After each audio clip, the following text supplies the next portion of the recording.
আল্লাহ বলতেছেন কুল লাউ কানাল বাহরু মিদাদান লিকালিমাতি রাব্বি লানাফিদাল বাহরু ক্বাবলা আন তানফাদা কালিমাতু রাব্বি ওয়ালাউ জিইনা বিমিসলিহি মাদাদা। কার কথা? কুল্লাউ কানাল বাহর, হে নবী আপনি বলে দিন পৃথিবীতে যত সাগর আছে, পৃথিবীতে যত নদ নদী আছে, পৃথিবীতে যত খাল বিল আছে, পৃথিবীতে যত পুকুর পুষ্করিণী আছে, এক কথায় পৃথিবীতে যত পানির উৎস আছে, সব পানিগুলো যদি কালি হয়ে যায়, পৃথিবীতে যত দাঁড়ানো গাছ আছে সব গাছগুলো যদি কলম হয়ে যায়, পৃথিবীতে সমান্তরাল যত জমি আছে সব জমিগুলো যদি কাগজ হয়ে যায়, দাঁড়ানো গাছ নামক কলম দিয়ে, সাগরের পানি নামক কালি দিয়ে, সমান্তরাল জমি নামক কাগজের উপরে তোমার রবের কথা লিখতে যদি শুরু করো, লিখতে লিখতে সব কাগজ ফুরায়ে যাবে, কলমগুলো নষ্ট হয়ে যাবে, কালি ফুরায়ে যাবে। আর একটা সাগরের পানিও যদি নিয়ে এসো, সে পানিগুলো নিঃশেষ হয়ে যাবে, শেষ হয়ে যাবে, তবু তোমার রবের কথা লিখে শেষ করা যাবে না। বলুন তো সেই রবের নাম কি? আর একটু জোরে বলুন তো সেই রবের নাম কি? এই আল্লাহর শুকরিয়া আদায় করলে আল্লাহ খুশি হয়, আর আল্লাহর শুকরিয়া বন্ধ করে দিলে কে খুশি হয়? শয়তান খুশি হয়। আল্লাহরে খুশি করার জন্য আমরা আলহামদুলিল্লাহ বলি, আল্লাহরে নাকশ করে শয়তানের খুশি করা লোক আমাদের সমাজে ছিল না? ছিল না? এখনো নেই না? আছে, এখনো আছে। যেভাবেই হোক আল্লাহ পাক আপনাদের সম্মান দিয়েছেন, ইজ্জত দিয়েছেন। আল্লাহ কাউকে ইজ্জত দিয়ে পরীক্ষা করে, কাউকে বেইজ্জতি করে পরীক্ষা করে। কথা বলেন ঠিক না ঠিক? তুইজ্জু মান তাশাউ ওয়া তুযিল্লু মান তাশাউ বিয়াদিকাল খায়র ইন্নাকা আলা কুল্লি শাইইন কাদির। আল্লাহ কাউকে ইজ্জত দেয়, কাউকে বেইজ্জতি করে। সবকিছু কার হাতের ভিতরে? আল্লাহর হাতের ভিতরে। খেয়াল করুন, বিগত 15.5 বছর একদল ক্ষমতায় ছিল। কথা বলেন ঠিক না ঠিক? এনারা যে কায়দায় হোক ক্ষমতা বারবার গেছে। ক্ষমতায় যাওয়ার পর জাতীয় সংসদে দাঁড়িয়ে 15-20 মিনিট, আধা ঘন্টা পর্যন্ত কথা বলেছে। একটা বারের জন্য আল্লাহর নামটা মুখে উচ্চারণ করতে পারিনি। মাননীয় স্পিকার সাহেব, আপনি আমাকে সময় দিয়েছেন, এজন্য আপনাকে ধন্যবাদ। স্মরণ করছি হাজারো বছরের শ্রেষ্ঠ বাঙালি বঙ্গবন্ধুকে, স্মরণ করছি শেখ হাসিনাকে, স্মরণ করছি জয়পুরহাটের মানুষদেরকে, কিন্তু একটা বারো কানে দাঁড়িয়ে বলল না যে স্মরণ করছি সেই রবকে, যিনি আমাকে সম্মানিত করে জাতীয় সংসদে পাঠিয়েছে।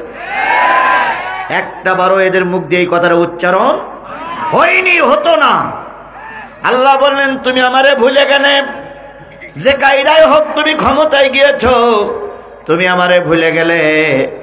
আজকে জনগণ তোমারে পরাচ্ছে ফুলের মালা, অল্প কিছু দিনের ভিতরে তোমারে ওই জনগণই পরাবে জুতোর মালা। এটা হয়েছে না হয়নি? কথা বলেন, হয়েছে না হয়নি? যারা বিরাট বাহাদুর ক্ষমতার জোর দেখাতো, আজকে তাদের কাউকে আর ময়দানে দেখা যাচ্ছে না।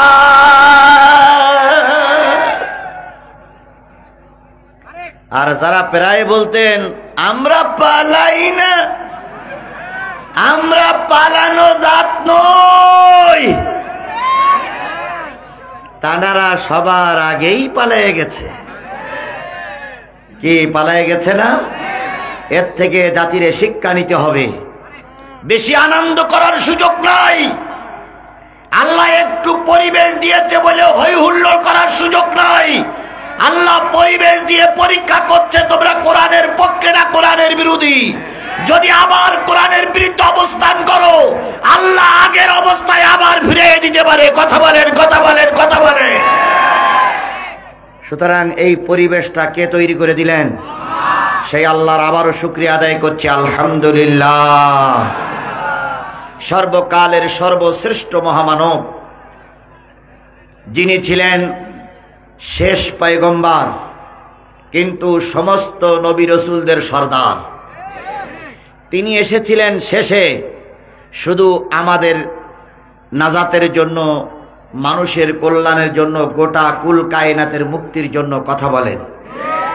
আল্লাহর নবী যেদিন প্রথম পৃথিবীতে আসলেন,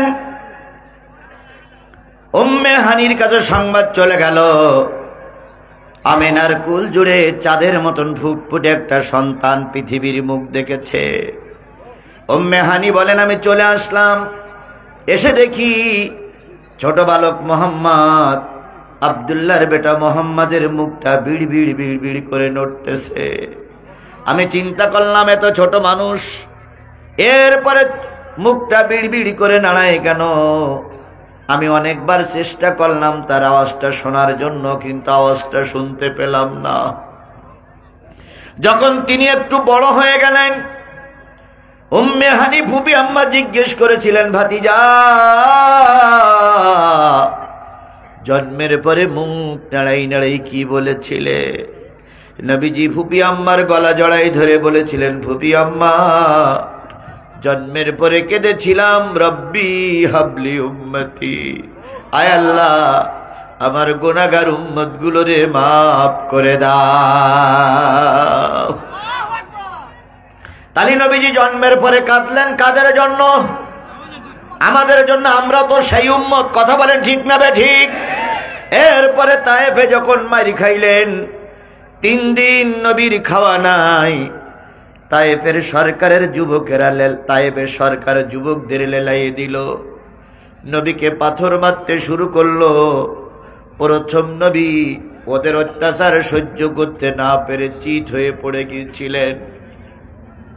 তায়েফের যুবকেরা নবীজির নাক এবং মুখ বেঁধে বাড়ি দিল। নবীজির নাক ফেটে গেল, ঠোঁট কেটে গেল। নবীজিকে আবার সোজা করে দাঁড় করাই দিলেন। নবীজি বুঝলেন তায়েফের যুবকেরা আমাকে হয়তো মেরেই ফেলবে। নবীজি বললেন, যায়েদ একটু পিছনে চলে যাও, এরা দারুণ অত্যাচার করতেছে।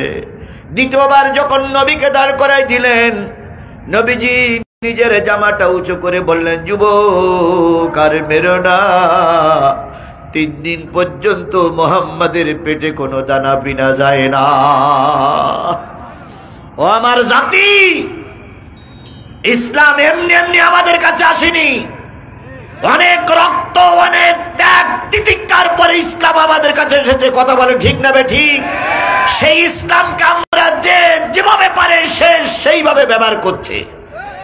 এই ইসলামের কথা বলতে যে কেউ জেল খাটতেছে, আর কেউ কোটি কোটি টাকার মালিক হচ্ছে। একই ইসলামের কথা বলতে যে কেউ ফাঁসির কাস্টে ঝোলে, আর কেউ বা বিরাট সম্পদের মালিক হয়ে যায়। আল্লাহ নবীর এই কথাটা তায়েফবাসীরা শুনল না। নবীকে আবার মারতে শুরু করলো। মারতে মারতে এবার নবী ভুট হয়ে পড়ে গেছে। জাফর পিছন দিক থেকে চলে গেলেন, যায়েদ পিছন দিক থেকে চলে গেলেন। তৃতীয়বার নবীজি ভুট হয়ে পড়লেন। এরপরে তায়েফবাসীরা নবীকে মারতে মারতে মারতে মারতে এক সময় পাহাড়ের স্তূপ হয়ে গেল। স্তূপের পরে দাঁড়িয়ে তায়েফের যুবকেরা বলেছিলেন, কুতিলা মোহাম্মদ, কুতিলা মোহাম্মদ, কুতিলা মোহাম্মদ, মোহাম্মদ মারা গেছে, মোহাম্মদ মারা গেছে। সেদিন তারা নবীজির উপরে দাঁড়িয়ে, নবীজির পাথরের পরে দাঁড়িয়ে, নবীজির লাশের পরে দাঁড়িয়ে, নবীজির বুকের পরে দাঁড়িয়ে সেদিন আনন্দ মিছিল করেছিল। যারা সেদিন নবীর পাথরের উপরে দাঁড়িয়ে আনন্দ মিছিল করেছিল, ওই গোষ্ঠী আল্লামা সাঈদীর ফাঁসির রায়ের পরে আনন্দ মিছিল করেছে। ওই একই গোষ্ঠী তখনও ছিল, আজও আছে।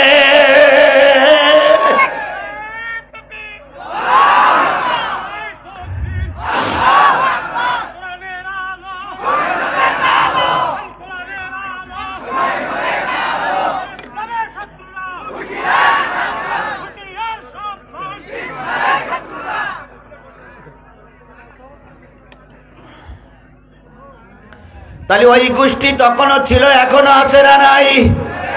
আরো জোরে বলতে পারছে না নাই? মাঝখানে 14,500 বছর কি হয়ে গেছে, পার হয়ে গেছে, কিন্তু ওই গোষ্ঠী এখনো আছে। এরাই হাফেজদের বুকের পরে দাঁড়িয়ে নাচানাচি করে। এরা আলেম সহ্য করতে পারে না। যে জিনিসটা বোঝাতে চাচ্ছিলাম, আল্লাহর নবী পড়ে গেলেন কয় জায়গায়? 3 জায়গায়। ওরা চলে গেল। চলে যাওয়ার পর যায় দেশে পাথরগুলো সরালেন। নবীজি সোজা হয়ে বসতে পারতেছেন না। জায়েদের কাঁধের পরে মাথা রেখে নবীজি একটু হেলান দিয়ে বসলেন। নবীজিকে সুস্থ একটু হলো। এরপরে নামাজ পড়লেন। নামাজের পর আকাশের দিকে তাকায়, দেখে জিবরিল বিরাট বিরাট পাহাড়গুলো নিয়ে ঘুরে ঘুরে বেড়াচ্ছে আর বলতেছে, ইয়া রাসূলুল্লাহ, একটাবার অনুমতি দেন, যারা আপনার সঙ্গে দুর্ব্যবহার করেছে তাদেরকে পাথর চাপা দিয়ে ফিসে ডালা করে ফেলবো। দয়ার নবী জিবরিলকে বললেন, জিবরিল, আল্লাহরে বলো আল্লাহ যেন রাগ করে না। সব মানুষ যদি মারা যায়, আগামীকাল কালেমার দাওয়াত আমি নবী কার কাছে শোনাবো? তাহলে নবী তায়েফের যুবকদের কি করে দিলেন? মাফ করে দিলেন। এরপরে তিনি সেখানে উম্মতের চিন্তা করলেন। আবার যখন মৃত্যুবরণ করে তখনও তিনি উম্মতের চিন্তা করলেন। এখনো কবরে শুয়ে শুয়ে নবী উম্মতের জন্য কাঁদতেছেন। কিয়ামতের দিন নবী কাদের জন্য কাঁদবেন?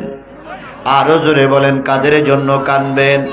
আমরা যদি সেই উম্মত হই, আল্লাহর কোরআন রসুলের হাদিসের আলোচনা যেখানে হবে সেখান থেকে আমরা দূরে সরে যেতে পারি না।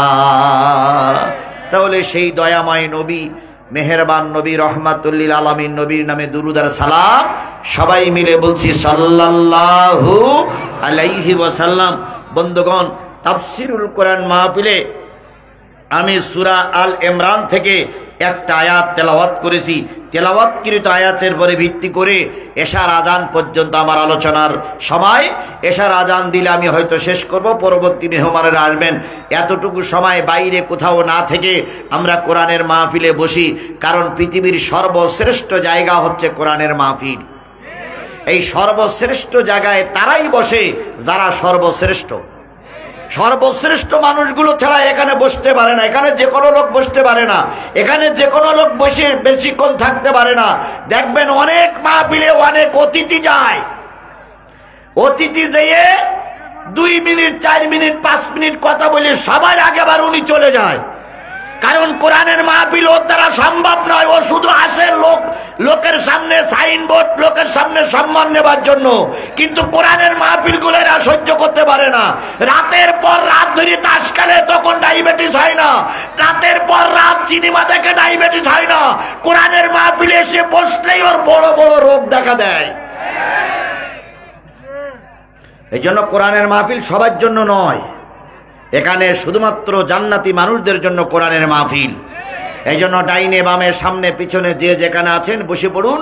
আল্লাহ আপনাদের হেফাজত করুক, আল্লাহ আপনাদের হেফাজত করুক। যে লোকগুলো দাঁড়াই আছেন, যদি বসার জায়গা সংকুলন না হয়, আমাদের নিরাপত্তার দরকার নিয়ে জায়গাগুলো ক্লিয়ার করে দেন। আল্লাহ আমাদের কবুল করুক। সকলে মিলে বলুন আমিন। তাহলে কয়টা আয়াত? একটা। কোন সূরা? আল ইমরানের একটি আয়াত। আল্লাহ রাব্বুল আলামিন বলতেছেন, ওয়ালতাকুম মিনকুম উম্মাতুন ইয়াদউনা ইলাল খায়র ওয়া ইয়া'মুরুনা বিল মা'রুফি ওয়া ইয়ানহাউনা আনিল মুনকার ওয়া উলাইকা হুমুল মুফলিহুন।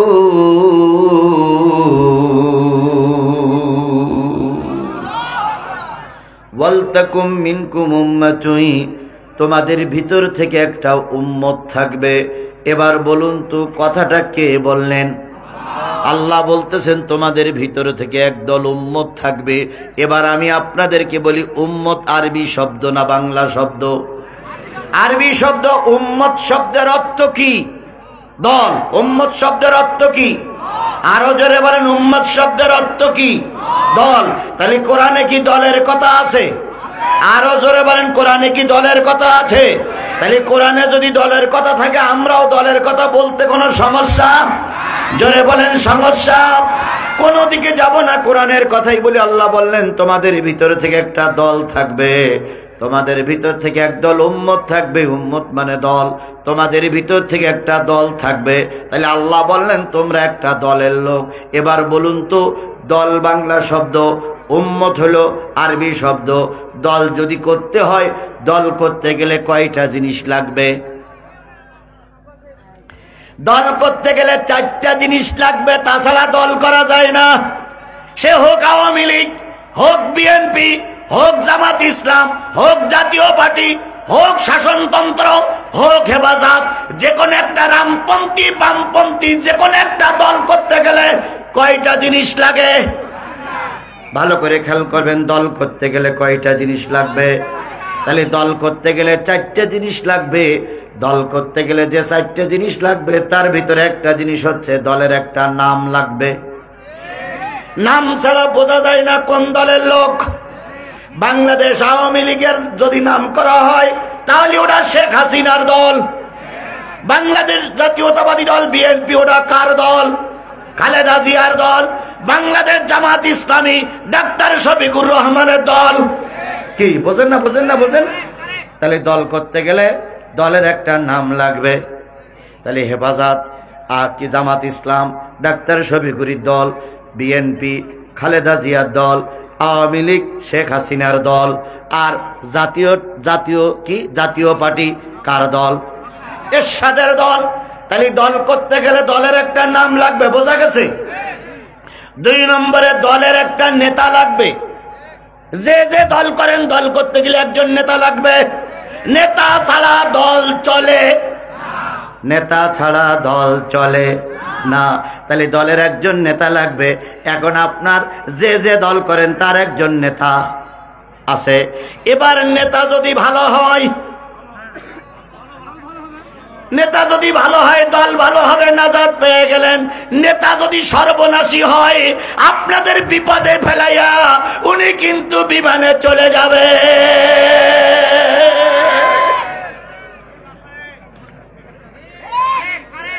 তাই গেছে না ভাই? বাংলাদেশের যতগুলো দল আছে, বিএনপির নামে অনেক মামলা হলো, খালেদা জিয়া দেশ ছেড়ে পালাইয়া যায়নি। এরশাদ 10 বছর জেল খেটেছে, কিন্তু দেশের থেকে পালাইয়া যায়নি। বাংলাদেশ জামাত ইসলামীর অগণিত নেতারে ফাঁসি দেওয়া হলো, জেলখানায় ভরে রাখা হলো, কিন্তু বাংলাদেশ জামাত ইসলামী দেশ ছেড়ে পালাইয়া যায়নি। ব্যতিক্রম দেখলাম একটা দলে, সেই দলটা নাকি বিরাট জনপ্রিয় দল। তারা প্রায় বলতেন আমরা পালাইয়ে যাই না, আমরা পালানো জাত নই। অথচ দেখলাম সন্তানগুলোর বিপদে ফেলাইয়া মা বিমানে পালাইয়ে চলে গেল।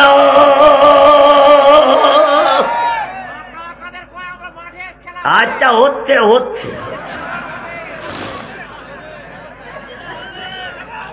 কথায় বলে, যারা সাবেক দলের কর্মী আছেন তাদেরকে একটু স্মরণ করায় দেয়, এমন একটা দল আপনারা করেছেন, আপনাদের বাগের মুখে ফেলায়ে আপনাদের জননী বিমানে পালাইয়ে চলে গেছে। আবার মা জননী ওই সীমান্ত এলাকার থেকে একটু মারামারি করতেছে আর বলতেছে টুস করে ঢুকে পড়বো, চট করে ঢুকে পড়বো। আমরা জয়পুরহাটের মানুষ, বাংলাদেশের মানুষ, এই অপেক্ষায় আছি আপনি একটু ঢুকে পড়েন। আমরা সেই অপেক্ষায় আছি, কথা বলেন ঠিক না ঠিক? আগের 4 মাস আগের সরকার আর 4 মাস পরের শেখ হাসিনার সরকার এক হতে পারে না। 4 মাস আগে যেটা গেছে ওরা গেছে, নতুন করে আর আসলে জনগণ আপনারে ক্ষমা করবে না।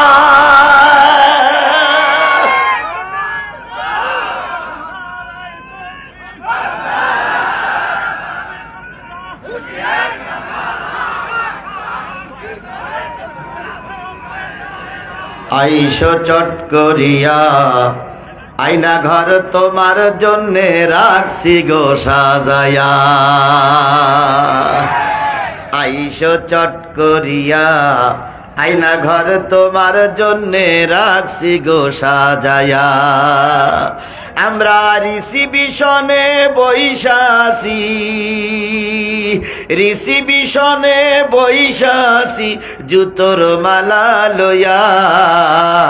আয়না ঘর তোমার জন্যে রাখছি গো সাজায়া। বুবু আইসো চট করিয়া, আয়না ঘর তোমার জন্যে রাখছি গো সাজায়া। নির্বিচারে মারছ মানুষ ক্ষমতার লাগিয়া। কথা বলেন, কথা বলেন। এরা সর্বপ্রথম ক্ষমতায় এসে বিডিআর গুলো মেরেছিল এরাই এরাই এরাই। হেফাজতের লাইট নিবাই দিয়ে হেফাজতের আলেমদেরকে হত্যা করলো এই এই এই পেত্নির দল, এই আওয়ামী লীগের লোকেরা। আল্লামা সাঈদীর রায়ের পরে ৩০০ লোককে গুলি করে মারল এরাই।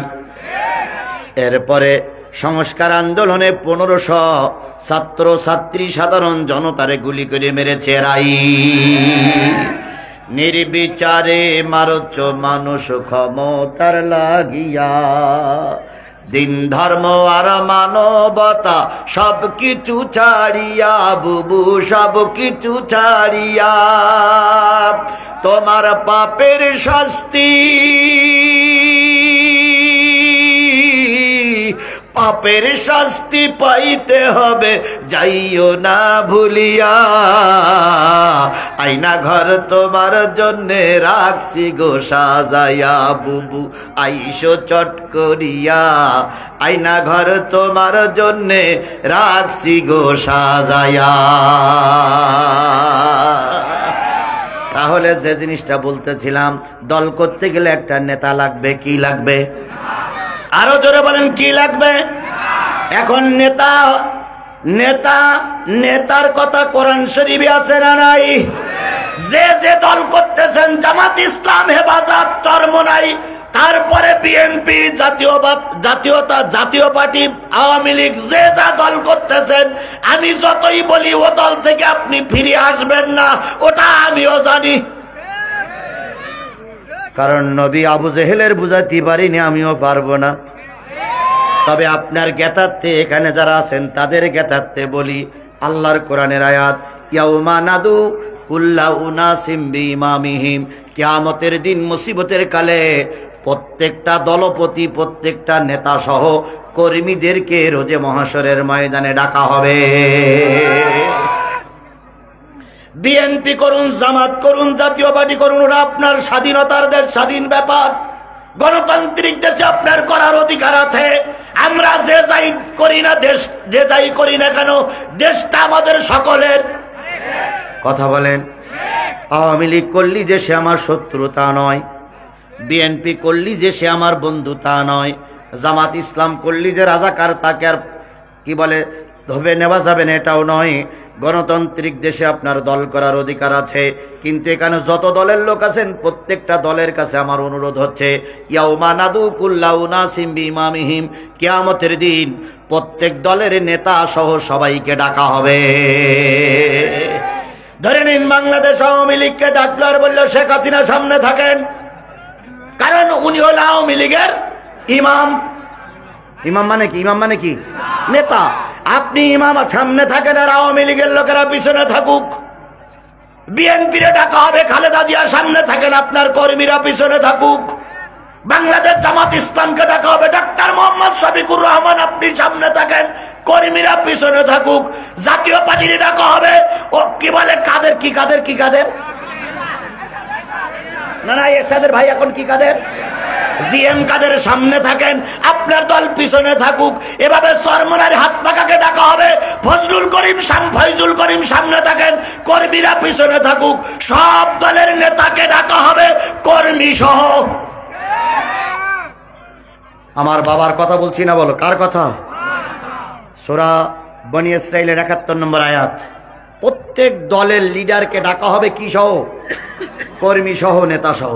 ইয়াউমা নাদু কুল্লা উনাসিম বিইমামিহিম ফামান উতিয়া কিতাবাহু বিয়ামিনিহি। জেনে নাও জয়পুরহাটের মুসলমানেরা, যে যা দল করতেছ, নেতার আমলনামা আর কর্মীর আমলনামা যদি ডান হাতে আসে, নেতা এবং কর্মী জান্নাতি।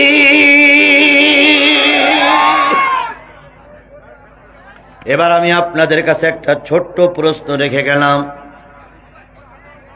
আওয়ামী লীগের প্রতিষ্ঠাতা তিনি হচ্ছেন মুজিবুর রহমান, বিএনপির প্রতিষ্ঠাতা জিয়াউর রহমান, জাতীয় পার্টির প্রতিষ্ঠাতা হোসাইন মোহাম্মদ এরশাদ, জামাত ইসলামের প্রতিষ্ঠাতা মরহুম মওদুদী রহমাতুল্লাহ আলাইহি, এরপরে গোলাম আজম বলেন, মতিউর রহমান নেজামী বলেন, পরের সেক্টরে। কিন্তু এক একজনের একটা প্রতিষ্ঠিত দল আছে। এই টুপিওয়ালার দল, দাড়ি কাটার দল, চোরার দল, ডাকাতির দল, ভোট চোরের দল। এই সব দলগুলো একসঙ্গে উঠবে। এবার আপনার মনের কাছে প্রশ্ন করুন, কোন দলটা জান্নাতে যাবে? যদি আল্লাহর কাছে আপনার কাছে প্রশ্ন করে মনে হয় আপনার দল এবং আপনার দলের লিডার জান্নাতে যেতে পারবে না, 130 তালাক দিয়ে যে দল জান্নাতে যাবে বলে মনে হয় ওই দলের কর্মী হয়ে যায়।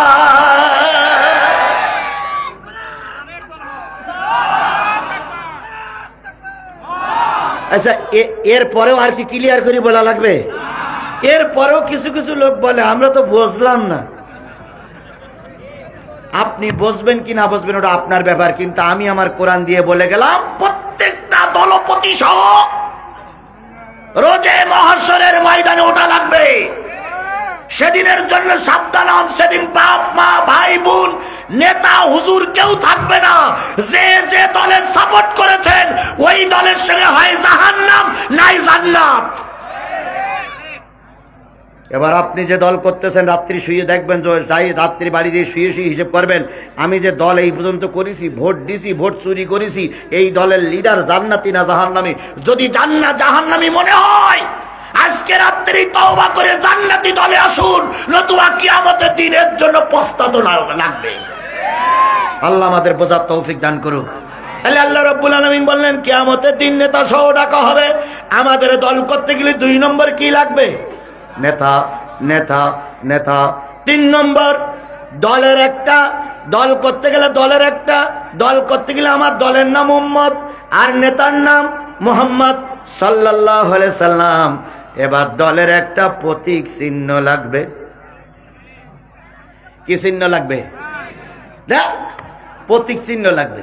আচ্ছা ধরে নেন আমার বুকে একখান দাড়ি পাল্লা মারা আছে, তাহলে এই এলাকার লোকগুলো সব বুঝবে আমি কোন দলের লোক? জামাত ইসলামের লোক। আমার এখানে মঞ্চে যারা বসে আছেন তাদের কিছু কিছু লোকের বুকে মারা আছে নৌকা, তাহলে বোঝা হবে ওনারা কোন দলের লোক। ধানের শীষ দেখলে মনে হয় বিএনপির লোক, তাহলে দল করতে গেলে একটা প্রতীক চিহ্ন লাগবে। কথা বলেন ঠিক না ঠিক? আপনি যদি জান্নাতি দল হন আপনার একটা প্রতীক চিহ্ন লাগবে। সেই প্রতীক চিহ্নটার নাম কি? না দাড়িপাল্লা বললাম জামাত ইসলামের একবার জান্নাতে ঢুকিয়ে দিয়ে গেলাম। জামাত ইসলাম অত তাড়াতাড়ি জান্নাত যাবে কিনা আল্লাহ ভালো জানে, অত ভালো বলার দরকার নেই। জামাত ইসলাম যদি এতই ভালো হয় তাই নেতারা ফাঁসিতে ঝুললো কেন? সুতরাং আমি ওইদিকে যাচ্ছি না, কোন দলের পক্ষে গান গাতি আসি নাই। কথা বোঝেন, আমার কথা বোঝেন। জামাতের পক্ষে গান গাইলেই বিএনপি ওয়ালারা খেপে যাবে, বিএনপি ওয়ালাদের পক্ষে গান গাইলেই জামাত ওয়ালারা খেপে যাবে। এই জন্য কোন দলের কথা না বলি কোরআনের কথাই বলি। তাহলে আপনি যদি ইসলামী দলের লোক হন আপনার একটা প্রতীক চিহ্ন লাগবে। সেই প্রতীক চিহ্নটার নাম হলো সুন্নাত। প্রতীক চিহ্নটার নাম কি বললাম? আরো জোরে বলেন, প্রতীক চিহ্নটার নাম কি? সুন্নাত। তাহলে এবার বলুন তো আপনার দলের নাম কি? উম্মাত না উম্মাত। নেতার নাম কি? মুহাম্মদ সাল্লাল্লাহু আলাইহি ওয়াসাল্লাম। প্রতীক চিহ্নর নাম কি? সুন্নাত। তাহলে কয়টা হলো? 3টা। 4 নম্বরে দল করতে গেলে একটা অফিস লাগবে। অফিস ছাড়া দল করা যায়? হ্যাঁ মুসলমান বোঝেন, আমার কথা বোঝেন। অফিস ছাড়া দল করা যায়? জোরে বলেন, দল করা যায়? একমাত্র কেবলমাত্র একটা দলকে দেখেছি অফিস ছাড়াও দল চলেছে, সেটা হলো বাংলাদেশ জামাত ইসলাম। বাংলাদেশ জামাত ইসলামের সব সব অফিসগুলো বন্ধ করা হয়েছিল, তারপরে তাদের কার্যক্রম বন্ধ হয়নি। এক ব্যতিক্রম দল ভাই, এরাম দল আমি পৃথিবীতে কোনো জায়গায় দেখিনি। অফিস বন্ধ, নেতা ফাঁসিতে ঝুলেছে, এমন কোন কর্মী নাই, 15টা পৃষ্ঠা মামলা হয়নি। তারপরে বাংলাদেশ জামাত ইসলাম এবং ইসলামী ছাত্র শিবির একটা দিনের জন্য ময়দান ছেড়ে ঘরে থাকেনি, প্রতিটা ময়দানে তাদেরই পাওয়া গিয়েছে। বাংলাদেশ জামাত ইসলাম করবেন কিনা ওটা আপনার ব্যাপার, কিন্তু আমি যারা দেখেছি এইটাই আপনার সঙ্গে বললাম। কথা বলেন, কথা বলেন, কথা বলেন। কেন্দ্রীয় অফিস থেকে শুরু করে একেবারে লোকালয়ের সকল অফিস বন্ধ। এমনকি 2-3 জন এক জায়গায় কোরআন হাদিস পড়িয়েছে, তারপরে জামাতের কর্মী বানাইয়ে মামলা দিয়ে চালান দেওয়া হয়েছে। এই জয়পুরহাটের কথা বলি, জয়পুরহাটে স্বামী স্ত্রী আর একটা বাচ্চা নিয়ে 3 জন শুয়ে আছে। এই জয়পুরহাটে স্বামী স্ত্রী আর বাচ্চা, তা বাচ্চাটা মাঝখানে, স্বামী স্ত্রী 2 জন গল্প করতেছে যে এইভাবে যদি হুজুরদের নামে মামলা দেওয়া হয় তো কয়েকদিন পরে তোর হুজুর থাকবে না, সব হুজুর তো জেলে যাবে, তাহলে এদেশে আমাকে জানাজা পড়াবে কেটা? তো বউটা বলছে তাও তো কথা ঠিক, এ তো মহা বিপদ। তো এই সরকারের অন্তত এই হুজুর মারাটা বন্ধ করা উচিত। এই কথা রাস্তা দিয়ে কেটা জাতি জাতি শুনিয়েছে। শোনার পরে থানায় ফোন দিয়েছে যে এই ঘরে নাশকতার পরিকল্পনা চলতেছে। এই জয়পুরহাটের কথাই বলতেছে। পুলিশ আসলো, স্বামী স্ত্রী বাচ্চাটারে গ্রেফতার করলো। স্বামী জিজ্ঞেস করছে আমার দোষটা কি, স্ত্রী জিজ্ঞেস করছে আমার দোষটা কি। কয় তোমরা ঘরে বসে বসে নাশকতার পরিকল্পনা করতেছিলে। নাশকতার পরিকল্পনা হচ্ছে স্বামী স্ত্রী আর ছোট্ট বাচ্চা নিয়ে। জাতি আর কত নিচে নামবে, পুলিশ আর কত নিচে নামবা, বাংলাদেশ আওয়ামী লীগ আর কত নিচে নামবে। এখন একটু কিছু হলি নাকে কান্দো, শাম কান্না কান্দো। যেভাবে অত্যাচার তোমরা মানুষের উপরে করেছো, সেই অত্যাচারের 1000-এর 1 ভাগও এখনো হয়নি। 1 লক্ষ ভাগের 1 ভাগ এখনো অত্যাচার কেউ তোমাদের উপরে করেনি। কথা বলেন ঠিক না বেঠিক? ওরাই নিজেরাই বলতো আমরা ক্ষমতাতে চলে গেলে একদিনে 10 লক্ষ লাশ পড়বে। 10 লক্ষ লাশ নয়, 10,000 লাশও পড়েনি, 10,000 পড়ি না, 100 লাশও তোমরা দেখাই দিতে পারবে না। পাম্পট্টির দিদি দিদি তোমরাই জয়পুরহাটের লোক বলেছিলে হযরত শেখ হাসিনা রহমাতুল্লাহ আলাইহি।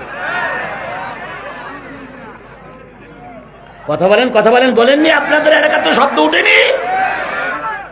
তারপরে মুজিবারের সম্পর্কে আপনারা বলেছিলেন যে মুজিবার একটা পীরির বংশ, এই জন্য মুজিবারের নামের শেষে রাদিয়াল্লাহু তাআলা আনহু লেখা উচিত।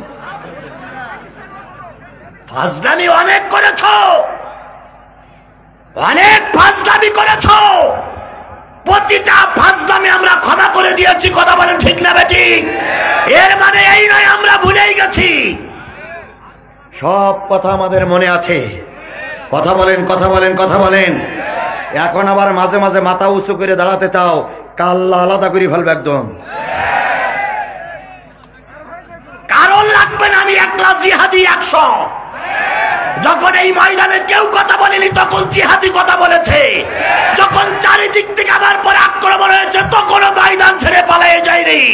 আর এখন সব আমার পক্ষে ময়দান থেকে পালিয়ে যাওয়ার প্রশ্নই ওঠে না, প্রশ্নই ওঠে না, প্রশ্নই ওঠে না।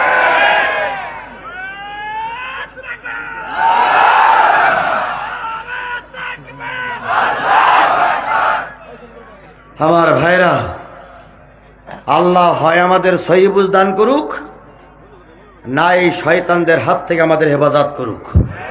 তাহলে যে জিনিসটা বোঝাতে চাচ্ছিলাম, দল করতে গেলে কয়টা জিনিস লাগলো? 1 নম্বর, দলের নাম উম্মত, দলের নেতার নাম মোহাম্মদ, দলের প্রতীক চিহ্নর নাম কি? সুন্নাত। আর প্রত্যেকটা দলের একটা অফিস লাগে। যারা জান্নাতি দল তাদের দলের অফিসের নাম হলো মসজিদ। যারা জান্নাতি দল তারা আযান শোনার সঙ্গে সঙ্গে কোথায় যায়? অফিসে যায়, ওটাই হলো ওদের অফিস। তাহলে তুমি আর আমি যদি জান্নাতি দল হই তাহলে বুঝতে হবে তোমার অফিসের নাম মসজিদ। আযান শোনার পরে যে মসজিদে যায় সে জান্নাতি দলের কর্মী, আর আযান শোনার পরে যে মসজিদে যায় না বুঝতে হবে যত বড় নেতা হোক ও জাহান্নামী দলের কর্মী। এবার বুকে হাত দিয়ে বলুন তো, আপনি যে দল করতেছেন আযানের পরে ওই দলের নেতা কর্মীরা বেশি নামাজি না বেনামাজি? যদি বেনামাজি হয় ধরে নেন আপনার দলটা জাহান্নামী দল, ওই দল আজকের থেকে করা যাবে না। আর যদি দেখেন যে দলের সাপোর্ট করেন আপনি, তো সে যে দল হোক, আমি আবারও বলেছি এখানে বিএনপি জামাত আমরা ভাই ভাই। বিএনপি জামাত যদি ঐক্যবদ্ধভাবে আন্দোলন না করত, আর বিএনপি জামাতের নেতা কর্মীরা যদি ময়দানে যেয়ে ওই সংস্কার আন্দোলনে আমার ছাত্ররা যদি বুক পেতে না দিত, তাহলে এই দেশ স্বাধীন হতে আরো অনেক অনেক অনেক বছর দেরি লেগে যেত। কথা বলেন ঠিক না বেঠিক? সুতরাং এখন বিএনপি জামাতের সঙ্গে কোনো দ্বন্দ্ব নয়। বিএনপি ভাইদেরকে বলি আপনারা আমার ভাই দ্বন্দ্ব সৃষ্টি করবেন না, জামাতের ভাইদের বলে আপনারা আমার ভাই বিএনপির সঙ্গে দ্বন্দ্ব সৃষ্টি করবেন না। আসুন উপরের থেকে যে নির্দেশ হয় সেই নির্দেশ আমরা পালন করব। দেশ গঠনের জন্য, গণতন্ত্র উত্তরের জন্য একে অপরের সহযোগী হব। কেউ কারোর শত্রু হয়ে কারোর বিরুদ্ধে কেউ বক্তব্য দিব না, দিব না, দিব না। যদি দেই তাহলে ওই বাতিলের আবার মাথা উঁচু করবে। কথা বুঝেছেন? কথা বুঝেছেন? আমি প্রায় জায়গায় উদাহরণটা দিচ্ছি, সেটা হলো এরকম, দুটো বিড়াল অনেক দিন খায় না, বহুত দিন না খেয়ে আসে, একেবারে শুকাই গেছে। তো দুই বিড়াল চলতে চলতে পথে এক কান রুটি কুড়েই পেয়েছে। কি পাইছে? রুটি। তেমনি তো দুর্বল, তো বলতেছে বন্ধু অনেকদিন পরে যখন এখানে রুটি পালাম, তা তুই আর আমি তো পথ চলতেছি, তাই এক কাজ করি, তুই অর্ধেক খা আর আমি অর্ধেক খাই। এক বিড়াল বলতেছে ভাই তুই অর্ধেক খাবি আর আমি অর্ধেক খাবো, তাহলে তো মাঝখানতে ভাগ করা লাগবে। এখন ভাগ করতে করতে যদি কুকুরে এসে হামলা চালায় তাহলে তো ভাগ আর হইল না, ওর তো দৌড় মারবে। এক কাজ করো, ওই মাঠের মধ্যেখানে একটা বট গাছ দেখা যাচ্ছে, বটতলায় যায় যাতে করে কুকুরে এসে হামলা চালাইতে না পারে। এখন দুই বিড়াল কখান রুটি? একখান রুটি নিয়ে গেছে ওই বটতলায়, যেয়ে এবার ভাগ মাপ বাটারা করতেছে যে তুই এখান থেকে ওই দিক, আমি এখান থেকে এই দিক, তুই খাবি অর্ধেক আমি খাবো অর্ধেক। হঠাৎ করে বট গাছের মগডালে ছিল এক বানর। বানর চিন্তা করলে এই যে সুবর্ণ সুযোগ, বানর লাফ মেরে এসে বলতে কি বিড়াল ভাই কি খবর? তো বলতেছে এই রুটি ভাগ করার সমস্যা হয়ে যাচ্ছে। তো বলছি ওটা কোনো ব্যাপারই না, আমি তো আসি মাঝখানে, তোমাদের সমস্যা আমি দেখবো না, থেকে অন্য লোক দেখবে। তুই তোমরা রুটি কোথায় পেলে? তখন দুই বিড়াল বলতেছে ভাই এই ঘটনা। তো বানর বলতেছে ইনসাফপূর্ণ যদি ভাগ করতে চাও, ন্যায্য বিচার যদি ইনসাফপূর্ণ বিচার করতে যাও, তাহলে এই রুটি ভাগ করার জন্য দাড়িপাল্লার প্রয়োজন। কিসের প্রয়োজন? দাড়িপাল্লার প্রয়োজন। তো বিড়াল দুটো চিন্তা মহাবিপদ, বানর এসে তার এক জ্বালায় ফেলাইছে। তো ঠিক আছে দাড়িপাল্লা নিয়ে আসি। তিনজনে মিলে রুটি মাটির ভিতরে রেখে গেছে দাড়িপাল্লা খোঁজ দি। যে কোনো কায়দায় আম বিক্রি করা, ফল বিক্রি করার এক দাড়িপাল্লা নিয়ে আসছে ওরা। দাড়িপাল্লা এনে বানর বলতেছে তুমি এই ডাইনে আর এ ভাই, এবার আমি রুটি ভাগ করতে শুরু করি। রুটি দাড়িপাল্লায় তুলেছে, 2 খণ্ড করেছে, ইচ্ছা করি 1 খণ্ড একটু বেশি করে দিছে, আর 1 খণ্ড একটু কম দিছে। তো দাড়িপাল্লা ডাইন দিয়ে একটু ভারী হয়ে গেছে। তো বানর চিন্তা করলে আহারে এ তো হয় না, এ তো হয় না, এ তো হয় না, দুইজনেই সমান কষ্ট করেছো, সুতরাং একটু বেশি হয়ে গেলে এটা তো বেনসাফ। এখন ওই বানর একটু রুটি কামড়ায় খেয়ে ফেলে, তো খাওয়ার সময় একটু বেশি করে খায়, বেশি করে খেয়ে যেই দাড়িপাল্লায় তোলে সেই এই পাশে আবার বেশি হয়ে গেছে। তো বানর বলছে সাংঘাতিক ব্যাপার, এভাবে তো করা যায় না, এভাবে করা যায় না, এখন ওই পাশটা আবার একটু বেশি করে খায়। এইভাবে এ পাশ ও পাশ খাইতে খাইতে খাইতে খাইতে 60% রুটি বানরের পকেটে চলে গেছে, বানরের পেটে চলে গেছে, আর 20% রুটি আছে।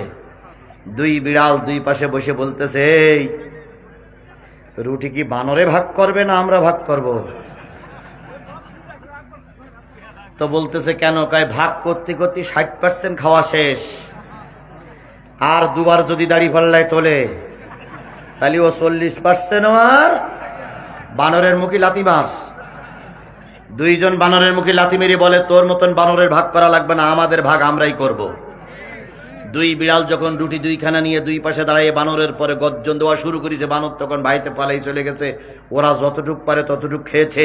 আমি উদাহরণটা এই জন্য দিলাম, এই বাংলাদেশ নামক রুটিকে উদ্ধার করতে যেয়ে বিএনপি এবং জামাতের দীর্ঘ 15.5 বছর কষ্ট করা লেগেছে। কথা বলেন, কথা বলেন, কথা বলেন। এখন এই রুটি নামক আমাদের যাই হোক বাংলাদেশ আমরা পেয়েছি, আমাদের এই বাংলাদেশের কি হবে না হবে, বাংলাদেশে কারা ক্ষমতায় যাবে না যাবে, বাংলাদেশের রুটি কিভাবে ভাগ করা হবে কি না হবে, এর জন্য ভারত নামক বানরের আমরা ডেকে আনতে রাজি নয়। কারণ ভারত নামক বানর দীর্ঘ 15.5 বছর আওয়ামী লীগের পরে ভোট দিয়ে আমাদের দেশের সব লুটে পুটে খেয়েছে। আবার যদি ভারত ঝুঁকতে পারে, যতটুকু আছে তা ওরা লুটে পুটে খাবে। সুতরাং আমাদের দেশের ভাগ বানর নামক ভারতকে করতে দেওয়া হবে না, হবে না, হবে না।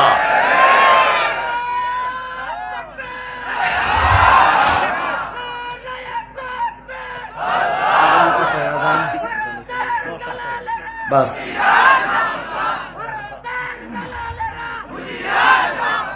আমার কথা কি আপনারা বুঝতে পেরেছেন? সুতরাং যত কষ্ট আসুক, যত পরীক্ষা আসুক, সব পরীক্ষা আমরা নিজেরাই দেব। কোন দালালকে আমার দেশে ঢুকতে দেওয়া হবে না, হবে না, হবে না। আল্লাহ আমাদের কবুল করুক। আরো জোরে বলেন আমিন। দীর্ঘ 15 বছর পরে, 12 বছর না 13 বছর পরে গতকালকে খালেদা জিয়া সেনাকুঞ্জের অনুষ্ঠানে অংশগ্রহণ করেছে। সুবহানাল্লাহ বলেন। কত? 12.5 বছর না 13 বছর পরে বোধহয় খালেদা জিয়া সেনাকুঞ্জের সেনার অনুষ্ঠানে অংশগ্রহণ করেছে। ওই অনুষ্ঠানে বাংলাদেশ জামাত ইসলামের আমিরে জামাতকে আমন্ত্রণ জানানো হয়েছে। ওই অনুষ্ঠানে হেফাজতের আমিরকে আমন্ত্রণ জানানো হয়েছে। ওই অনুষ্ঠানে শুনলাম মামুনুল হক ছিলেন। ওই অনুষ্ঠানে চরমনার পীর সাহেবের একটা অংশ ছিল। সুতরাং বাংলাদেশ এখন সবাই মিলে একটা পরিবেশ তৈরি হয়েছে।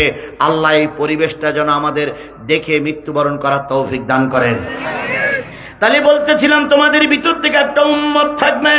সেই উম্মত হতে গেলে কয়টা জিনিস লাগবে? 4টা জিনিস হয়ে গেলে এবার আমি উম্মত হয়ে গেলাম, নবীর দলের লোক হয়ে গেলাম। বলুন তো, দলের লোক হলে আমার কিছু কাজের প্রয়োজন আছে না নাই? শুধু মসজিদে পড়ে থাকলে কি আমার সব হক আদায় হয়ে যাবে? স্কুলে ভর্তি হলে কিছু বই পুস্তকের দরকার আছে না নাই? দলে ভর্তি হওয়ার পরে কিছু কাজের প্রয়োজন আছে না নাই? এখন আপনি জান্নাতে একটা দলে ঢুকলেন কয়টা জিনিসের মাধ্যমে? দলের নাম উম্মত, নেতার নাম মোহাম্মদ, প্রতীক চিহ্ন কি? সুন্নাত। আর আমার অফিসের নাম কি? তাহলে আমি একটা দলের কর্মী হয়ে গেলাম। এইবার দলের কর্মী যখন হলেন, আপনার কিছু কাজ আছে না নাই? সেই কাজটাকে আল্লাহ বলতেছেন তুমি দলের কর্মী। তুমি দলের কর্মী হয়ে গেছো, এবার মানুষকে তুমি ভালোর পথে আহ্বান করো। মানুষকে ভালোর দিকে ডাকা হলো কর্মীর 1 নম্বর কাজ। আপনি জান্নাতি দলের কর্মী, নিজে জান্নাতে যাবেন না, আর একজনকেও ডাকবেন। কত বলেন ঠিক না বেঠিক? এভাবে করে যদি আমরা দাওয়াতি কাজ চালু রাখতে পারি, আল্লাহর কসম এ দেশটা একদিন কোরআনের দেশ হয়ে যাবে। ওরা আমাদের বিরুদ্ধে হিংসা করবে, ওরা আমাদের বিরুদ্ধে বিদ্বেষ ছড়াবে, কিন্তু বিদ্বেষ ছড়াইয়ে কোনো জায়গায় ওরা টিকে থাকতে।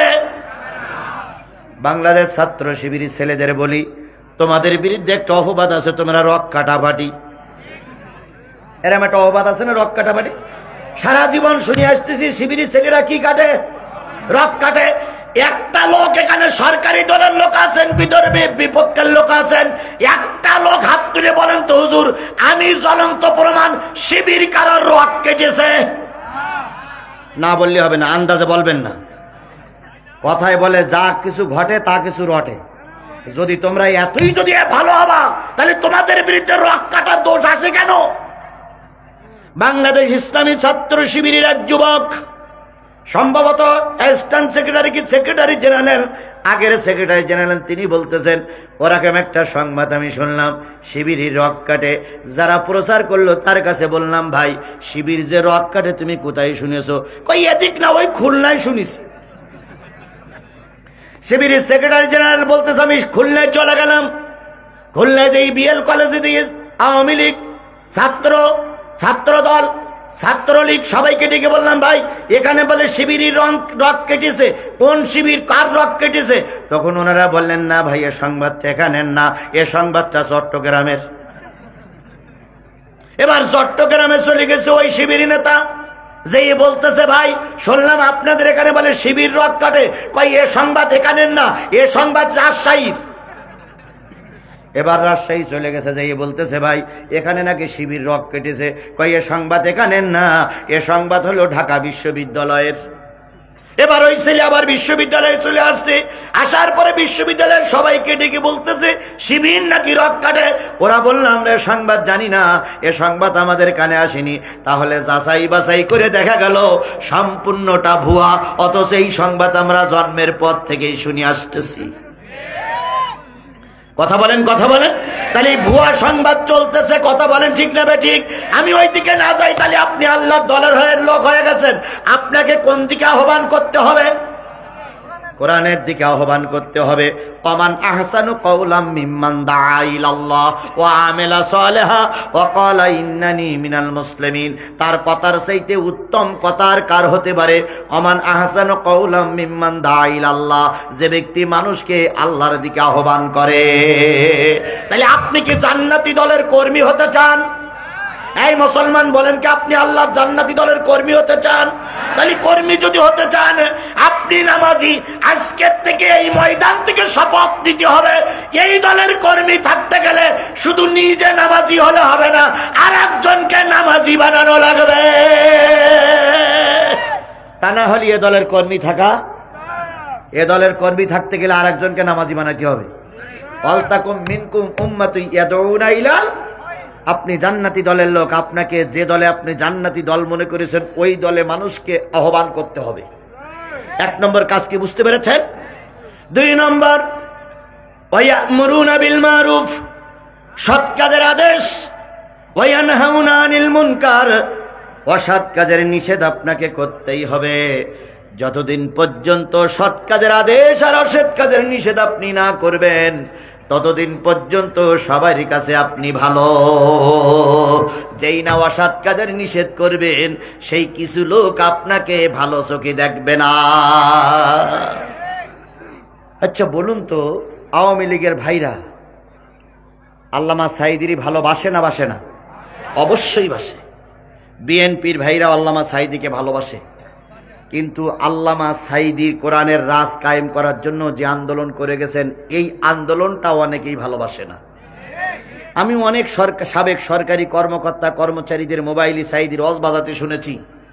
আমি বলেছি যে আপনারা তো সাঈদীর রাজাকারের দৌড় দিয়ে জেলখানায় ভরে রেখেছেন, আবার ওয়াজ শুনতেছেন।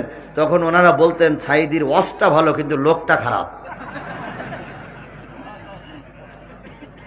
সাঈদীর নাকি ওয়াজ ভালো আর লোকটা খারাপ। লোকটা রাজাকার, কিন্তু কথাগুলো যা বলেছে সব কোরআনের কথা। আল্লাহর কসম, যতদূর আমি জেনেছি, যতদূর আমার জানার সুযোগ হয়েছে, লোকটার কথা এবং কাজে 100% মিল ছিল। যদি আল্লামা সাঈদী শুধু টাকার পিছনে ঘুরতেন, গোটা বাংলাদেশের 64টা জেলায় 64টা সোনার বাড়ি তিনি তৈরি করতে পারতেন। আমি ওই দিকে আর নাই যাই, যেহেতু সময় আমার কম। তাহলে আপনার দায়িত্ব হলো মানুষকে কোন দিকে ডাকবেন, আর সৎ কাজের আদেশ করবেন, অসৎ কাজের নিষেধ করবেন। আল্লাহ পাক বলেন ওয়াউলাইকা হুমুল মুফলিহুন।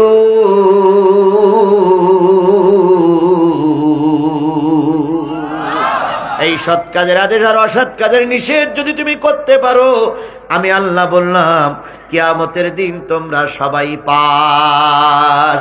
কাউকে দিনের ভোট রাতে করা লাগবে না, কাউকে অটো পাস করা লাগবে না। আমি আল্লাহ বললাম তোমরাই হলে জান্নাতি। তাহলে জান্নাতে যাবার জন্য আপনারা কি তৈরি আছেন? সবাই মিলে বলেন তৈরি আছেন?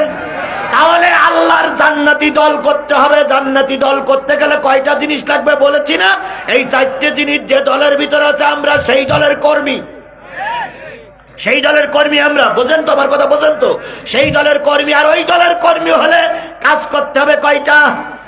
মানুষকে আহ্বান করতে হবে কোন দিকে? নামাজ পড়া ভালো কাজ, রোজা করা ভালো কাজ, মানুষকে ওই পথে আহ্বান করতে হবে, সৎ কাজের আদেশ করতে হবে, সৎ কাজের নিষেধ করতে হবে। এই কাজগুলো কারা করবে? আল্লাহ রাসূল বলেন সাবাতুন ইউজিল্লুহুমুল্লাহু ফি জিল্লিহি ইয়াউমা লা জিল্লা ইল্লা জিল্লুহু ইমামুন আদিলুন। এই কাজগুলো যারা করবে তারা হলো ন্যায় বিচারক বাদশাহ। ন্যায় বিচারক বাদশাহ ছাড়া এই কাজগুলো কেউ করতে পারবে না। যে কোনো লোকের পক্ষে এই কাজ করা সম্ভব। জোরে বলেন সম্ভব, আরো জোরে বলেন সম্ভব। শেখ হাসিনার সরকারের আমলে অনেক নিয়ম ছিল, আবার এই ইউনূসীর সময় অনেক নিয়ম আইছে। কথা বলেন ঠিক না বেঠিক? ইউনূসীর একটা কথায় যা হবে, আমরা 1000 ওয়াজ করলেও সে কথা সে কাজ হবে না। এই জন্য ইনসাফপূর্ণ বিচার করতে পারে এমন একটা ন্যায় নীতিবান সরকার আমাদের দরকার আছে না নাই? 52.5টা বছর আমরা নিজের চোখে দেখেছি দেশের অবস্থা। দেখিনি? যত সরকারি ক্ষমতায় গেছে কোন সরকার আল্লাহর কোরআন দিয়ে দেশ চালায়নি। আমরা এবার 17.5 কোটি 18 কোটি মানুষ শপথ দিয়ে রাস্তায় নেমেছি একটা বারের জন্য আমাদের দেশটা যেন কোরআনের দেশ হয়ে যায়।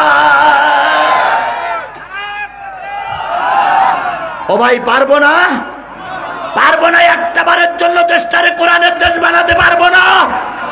কারা কারা কোরআনের দেশ হোক রাজি আছেন? একটু হাত তুলে দেখান তো, কারা কারা কোরআনের দেশ হোক?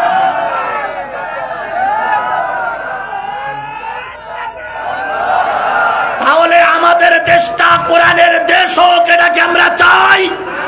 সবাই মিলে বলুন চাই। তাহলে আজকের থেকে একটাই স্লোগান হোক, সকল দলের দেখা শেষ। না, নড়িয়ে চলে জামাত ইসলাম, জামাত ইসলাম সব মুখস্থ হয়ে রয়েছে, নড়িয়ে চলে জামাত ইসলাম না। আমি যেটা বলি, যেহেতু এখানে বিএনপি আছে, জাতীয় পার্টির ভাইরা আছে, এই জন্য শুধু জামাত ইসলামের কথা বলবেন না। সকল দলের দেখা শেষ। জি, টুপিওয়ালার বাংলাদেশ। এবার বলুন তো, সকল দলের দেখা শেষ। সকল দলের দেখা শেষ। বাস, এই টুপিওয়ালার ভিতরে বিএনপি ভাইরা আছে না? অবশ্যই আছে, কারণ বহুত বিএনপির নেতা আছে টুপি ছাড়া চলে না। সুতরাং টুপিওয়ালারাই আমাদের আগামী দিনের ভবিষ্যৎ। তাহলে আজকের থেকে টার্গেট, সকল দলের দেখা শেষ। টুপিওয়ালার বাংলাদেশ। মমতাজের মতন বেহায়া নারীর আমরা জাতীয় সংসদে দেখতে চাই না। আমরা রাতের ভোট, দিনের ভোট রাতে করা এই ডাকাতদের আমরা জাতীয় সংসদে দেখতে চাই না। আমরা সৎ লক্ষ্যে জাতীয় সংসদে দেখতে চাই। আমি যে জিনিসটা বোঝাতে চাচ্ছিলাম সেটা হলো, এই কাজগুলো করবে ন্যায়পরায়ণ বাদশা। সুবহানাল্লাহ বলেন। তাহলে ন্যায়পরায়ণ বাদশা আমাদের দরকার আছে না নাই?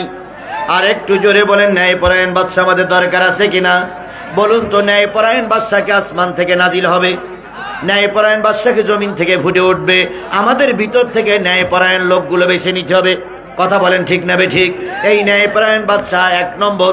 2 নম্বর, ওই যুবক এই কাজগুলো করতে পারবে যেই যুবক যৌবনে ইবাদত করে।